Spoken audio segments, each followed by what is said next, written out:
Are you looking to purchase a property soon? Or maybe you're an investor looking to add a second home or an additional buy to let. So with the recent autumn budget, there's going to be changes in property purchases. And in this video, I'm going to break down what those changes are and how it impacts first-time home buyers, standard home buyers, and investors alike. So you don't want to miss this.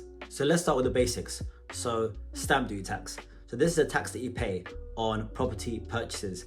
And up until now, it's been zero for any property purchases up to £250,000 for standard home buyers. And it goes up the higher the property purchase. However, it's not as straightforward as it sounds, as there are different rules for first-time home buyers, standard home buyers, and individuals or companies purchasing additional properties. So what's new in the autumn budget? So here's what the Chancellor announced. First, there's going to be an increased subcharge on additional property purchases. So up until now, the stamp duty on additional property purchases was 3%. An additional subcharge of 2% has now been added on, which means that any property that you purchase, that's either a second property or an additional property to the ones that you already have, will mean that you're paying an additional 2% on that property purchase. And it's come into effect as of 31st of October 2024.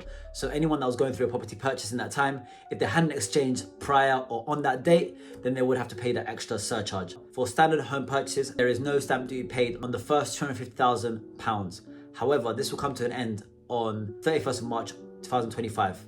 And it will be reduced to £125,000. So it will only be on that first £125,000 of your property purchase that there'll be no stamp duty. There's also been an impact on first-time home buyers as well. So previously, you could make property purchases up to £425,000 and not pay any stamp duty. However, this is going to be reduced to £300,000. And if your property purchase is above £500,000, then you don't get any relief on stamp duty tax. So let's look at how this is going to impact the different property buyers. So for first-time home buyers, this is going to mean that they're going to have to put more into the property purchase. So they're going to have to pay stamp duty if any property purchase that they make is above £300,000. So they'll have to factor this into their costs. So if you are a first-time home buyer saving for your first property purchase, do keep this deadline in mind, the 31st of March 2025, as it will only be up until that point you have the current stamp duty relief on property purchases. For standard home buyers, the decrease of stamp duty relief on the first £250,000 to now £125,000 will mean there's going to be a significant upfront cost on property purchases above £125,000. So if you're planning a purchase,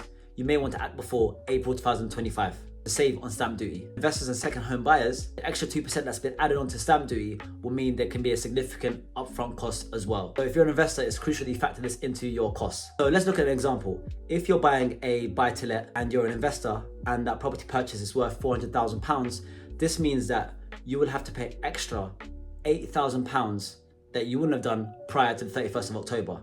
So it's crucial that you do your numbers to ensure that the deal still stacks up. So what does this mean for you? So for first-time home buyers, if you're thinking about buying a property, try and move fast and purchase your property and get it in before April 2025. And the same goes to standard home purchases as well. If you can beat the deadline, and the deadline being April 2025, then you may be able to save on upfront costs.